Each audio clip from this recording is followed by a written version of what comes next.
путешествие по России, часть 4. Лист в России.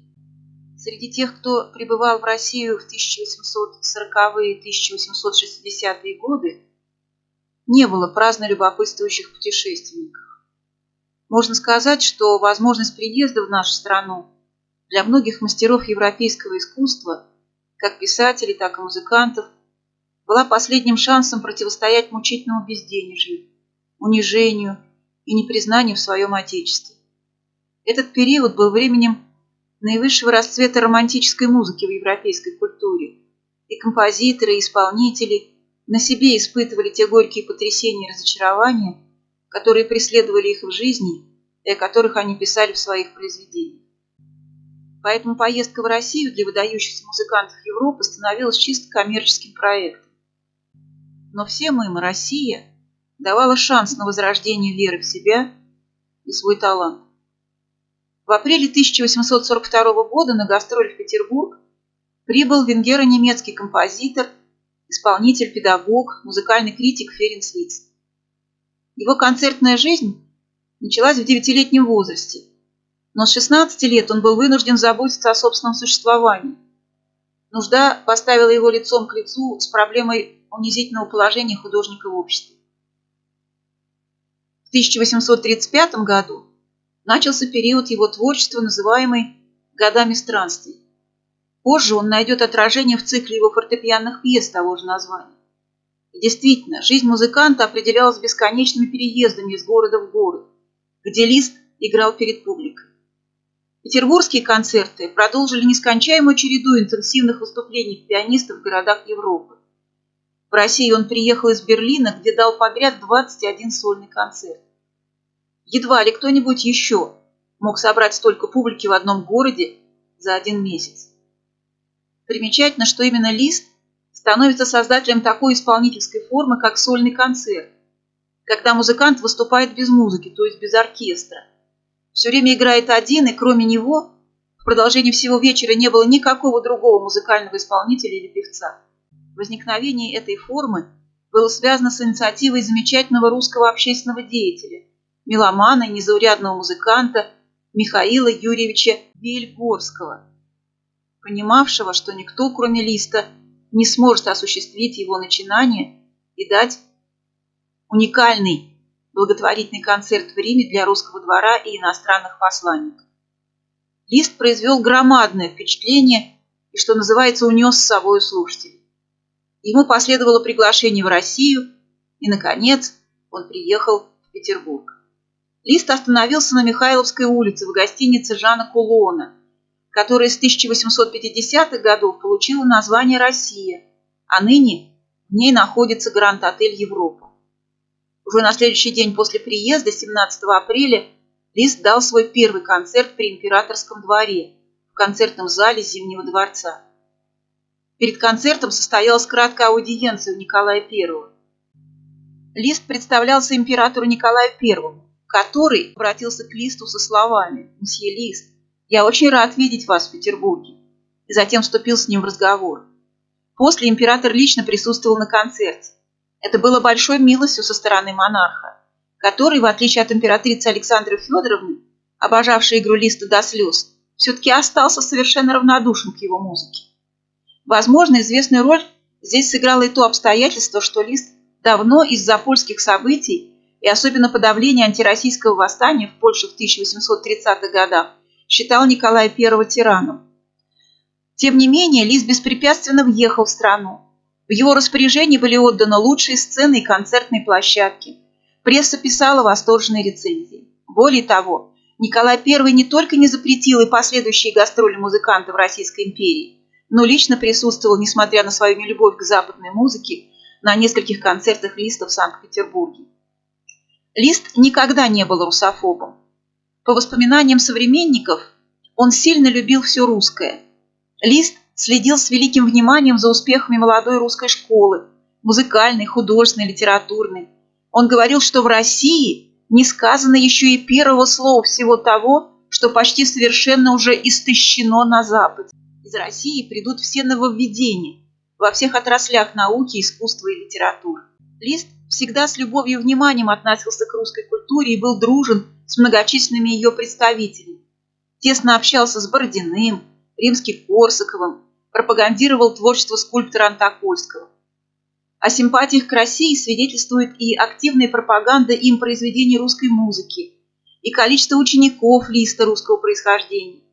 Можно смело утверждать, что для Листа искусство было в приоритете перед любыми политическими коллизиями. После триумфа на придворном концерте 19 апреля Лист был принят в доме графов Веельгорских Михаила и Матвея. Именно здесь Лист впервые лично встретился с Михаилом Ивановичем Глинкой и с Владимиром Федоровичем Адоевским. В назначенный день 20 апреля, 8 по старому стилю, состоялся первый уже публичный концерт Листа в зале дворянского собрания. Общие для многих зрителей впечатления от концерта лучше всего передали музыкальный критик Стасов и композитор Серов. Мы оба с Серовым уже часа за два до начала, назначенного в 2 часа дня, забрались в зал дворянского собрания. С первой же минуты мы были поражены необычным видом зала. Была поставлена маленькая четырехугольная эстрада на самой середине зала, между царской ложей и большой противоположной ей ложей. На этой эстраде помещалось 2 рояля концами врозь и 2 стула перед ними. Ни оркестра, ни инструментов, ни нот, никаких других музыкальных приготовлений во всей зале не было видно. Дело в том, что Лист на протяжении концерта переходил от одного рояля к другому, чтобы зрители видели лицо и руки исполнителя. Огромными шагами Лист проследовал к помосту, небрежно скинул на пол белые лайковые перчатки и тут же начал играть. Один из современников заметит, что грохот оваций, которым публика встречала музыканта, Петербург, должно быть, не слышал с 1703 года, то есть с 27 мая 1703 года, основания Петербурга. Это было первое в истории российской концертной жизни шоу. Лист как бы продолжил традицию гениального демонического скрипача Паганини, всегда проводившего свои концерты как шоу. Недаром Листа называли Паганини фортепиано. И Петербург откликнулся на него с восторгом. Тем же вечером музыкальный критик Владимир Стасов пишет: «Мы с Серовым были после концерта как помешанные. Мы были как влюбленные, как бешеные, и не мудрено. Ничего подобного мы еще не слыхивали на своем веку. Да и вообще мы никогда еще не встречались лицом к лицу с такой гениальную, страстную, демоническую натурой, то носившуюся ураганом, то разливавшуюся потоками нежнейшей красоты и грации». Серов вторит ему: «О, как я счастлив! Какое сегодня торжество, как будто весь Божий свет смотрит иначе. И все это наделал один человек своим исполнением. О, как велика великость в музыке!» Лист дал в Петербурге 4 публичных концерта в зале дворянского собрания и 2 в доме Энгельгард. Он выступал в доме Веельгорских, в Зимнем дворце, во дворце внука Павла I, принца Петра Георгиевича Альденбургского, построенном еще в XVIII веке, перестроенном в XIX веке Василием Стасовым по адресу Дворцовая набережная, 2 и Миллионная улица, 1. В пасхальные дни Лист ежедневно играл в частных домах. Особенно знаменателен был концерт в салоне Владимира Федоровича Адоевского, располагавшегося в доме Неклюдова на Литейном проспекте 36/2. Здесь Лист впервые познакомился с музыкой Михаила Ивановича Глинки. Он сыграл с Листа интродукцию Руслана и Людмилы. Присутствующие отмечали глубину исполнения и полное проникновение в художественный смысл произведения. Глинка был покорен и признал за Листом большой и музыкально чуткий талант. Сам же Лист сразу и навсегда полюбил музыку Глинки. Но Лист покорил петербуржцев и благородством своей натуры тем, что дал несколько разных благотворительных концертов, среди которых самым значимым был концерт, весь сбор от которого 40 000 рублей. Пианист отправил погорельцам города Гамбурга. Чужого горя для Листа никогда не бывало. 28 мая был назначен прощальный концерт.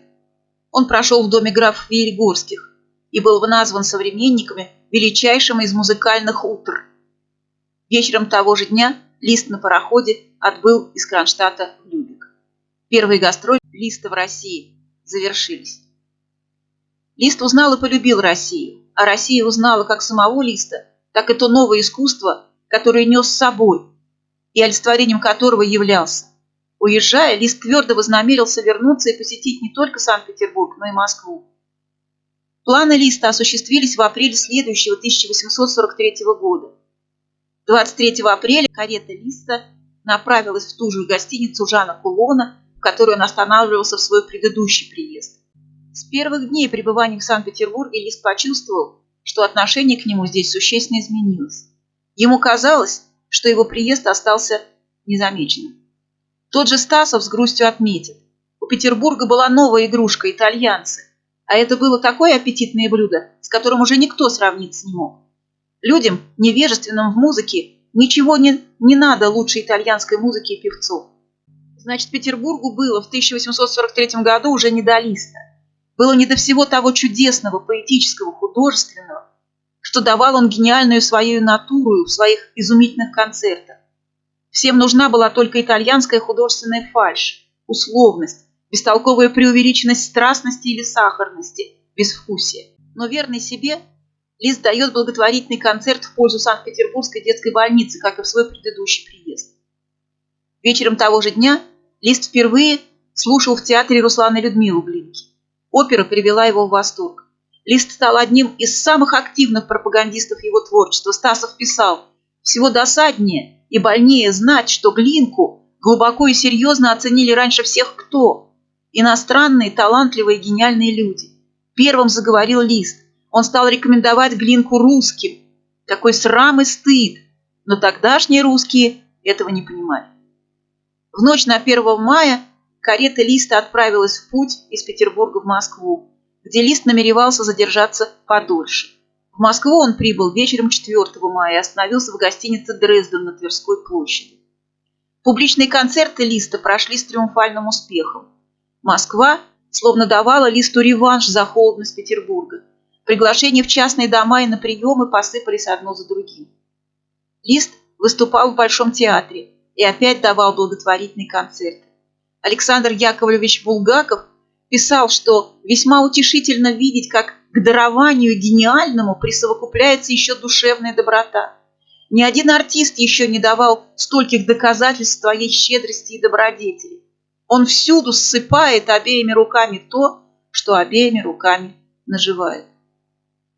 16 мая Лист впервые выступал в концерте не в качестве пианиста, а как органист. Он играл на органе лютеранской церкви святых апостолов Петра и Павла в Старосадском переулке Москвы. 8 апреля на приеме в честь Листа в немецком доме он впервые услышал знаменитый цыганский хор Ильи Соколова, которым восхищался в свое время Пушкин. Отношение к цыганской музыке у Листа было особым. Он считал ее народной музыкой своей родины. И хотя хор Ильи Соколова пел исключительно русские песни, но его своеобразная цыганская манера исполнения заворожила Листа. Впоследствии он говорил, что цыган нужно слушать, за исключением Венгрии, только в Москве, и на протяжении всех своих московских гастролей не пропускал случая поехать к цыгану. Вернувшись из Москвы, Лист еще 2 недели выступал в Петербурге, а 17 июня, сыграв прощальный утренний концерт, ночным пароходом отбыл из Кронштадта в Любек. Из России Лист увозил характерное произведение под названием «Воспоминания о России», листок из альбома.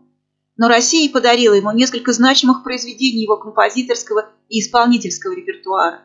Транскрипции романса Михаила Вильгорского «Любила я», 2 русские мелодии арабески, первая из которых Соловья Алябьева, а вторая цыганская песня Булахова «Ты не поверишь, как ты мила».